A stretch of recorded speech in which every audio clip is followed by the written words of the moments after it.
I have tried over the last year and some odd months to sound the warning about Panama and Costa Rica, the threat they could be under, the danger Americans might face if they stayed in Costa Rica and Panama.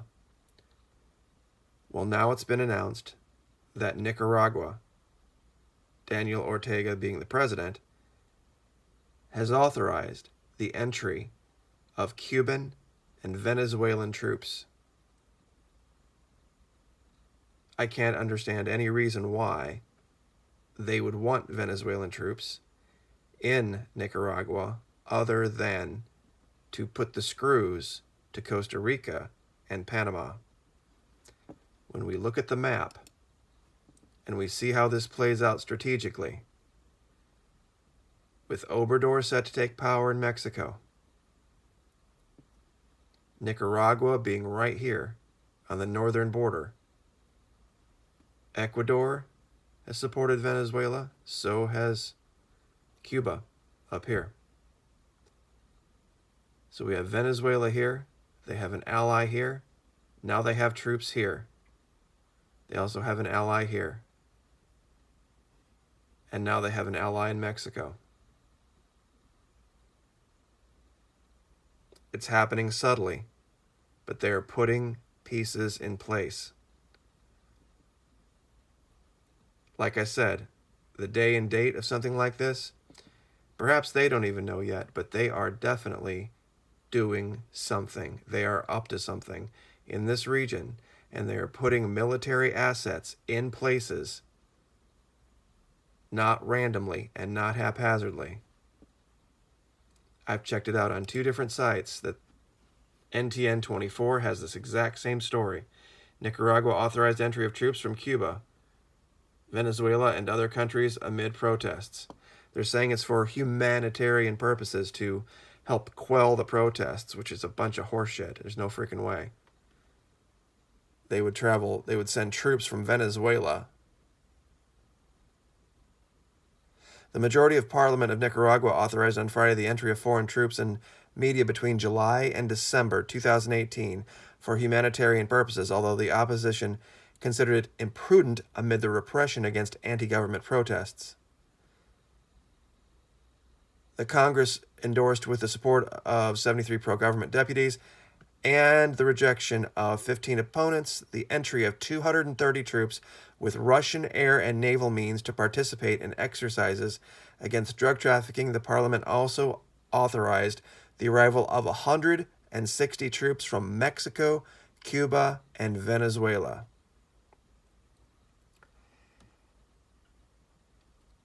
They're putting it all together.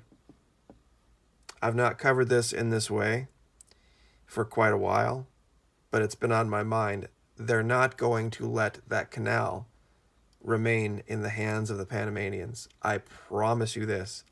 It is too juicy a target, and there is too much financial and social upheaval in the region, and too much wealth moves through that canal for them to ignore it. Even the Brazilians are now starting to relent. They used to be on the side of the United States, but based on what I'm reading now, given the way that their elections are going, that the most popular guy they have for president is in prison, and his name is Lula da Silva, and he's a leftist as well, I think they might be seeing the writing on the wall. This is not directly related, but it nails it. You see, this is part of the problem. You see, everyone has talked about this issue with the hyperinflation. It's a problem, of course, but the real problem, is that the big corporations that were used to making money hand over fist on there are saying, okay, well, look, if we can't make the profit we want to, we're just not going to make anything. We're not even going to do it for break even or 5%. This is what the government of Maduro was trying to fix with the Plan 50. Saying, look, we're going to set prices for these basic things. We don't care about anything else. And if you're a producer of these basic things, you're going to figure out a way to get these basic things on the shelf at this price, or we'll find somebody who can, or we'll do it ourselves, one way or the other. And the most terrifying thing about this entire situation is this story.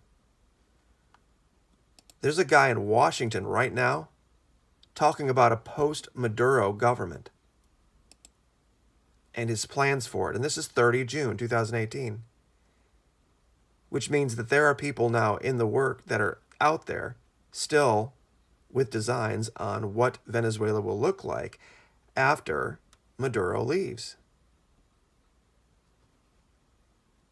Meaning there's plans, and they see it coming.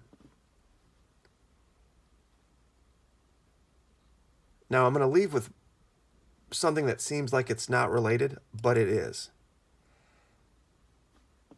I have told you that there is a difference between their right wing and our right wing, their left wing and our left wing. This is Argentina. This is a country down there that is allegedly on the side of the United States. They put people in prison for having abortions down there, regardless of how you got pregnant. And this is the vice president of Argentina. See, if there's a country down there that you could say would be as closely aligned with the U.S. as you could think, it would be Argentina. And this is their vice president. This is one of the most, quote-unquote, progressive countries down there. Gabriela Machete assured in an interview to a local media that no abortion is valid, even in the case of rape, arguing that you can give the baby up for adoption no matter what.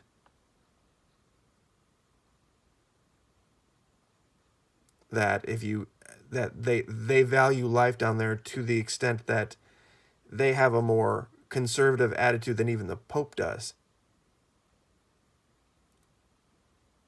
They talk about a country that legalizes abortion. Let's see if I can find the quote right. Is one that is too busy. Oh, here it is. This is her quote. Abortion is closely linked to a society that thinks only of its own desire and its own navel, meaning contemplating your navel. You just worry about yourself too damn much. Continuing the quote, eliminate an already conceived person and not let her live compared to 8 or 9 months pregnant. The truth, I don't think, there are people who live far more dramatic things, and pardon the translation here, but basically what she's saying is that there's really nothing in your life that is so important and so necessary that it warrants the killing of a child. And they put people in prison for this. So when I tell you that the people south of our border are conservatives, far more conservatives than the conservatives that are trying to keep them out of our country, this is proof of it. Now, I know this doesn't seem like it's related to the invasion or possible invasion of Panama, but you do have to see how these people take things very, very seriously. Their freedom very, very seriously. The way they see life, the way they see the world. They don't just put lip service to things like we do here in America. The Bible describes us as a quote-unquote Laodicean church, neither hot nor cold. It's only the best analogy I can think of right now. These people are dead serious about when they say they're right wing or left wing, they mean it. And they mean it with their actions, not just their Facebook posts or the signs in their yard or their bumper stickers or their comments on YouTube. They don't play. And so if they're putting troops in Nicaragua, something's coming. I don't know when and I don't know where, but it's coming. I'm not sure why Google Earth just decided to reload itself because I clicked off the tab. But this is the story of the day.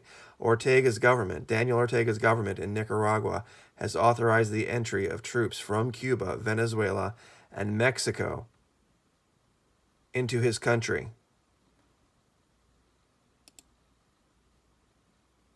just on the northern border with Costa Rica. There we go. Right here. So I'll keep you updated on this as events warrant, but this might be an interesting summer. Like, share, subscribe.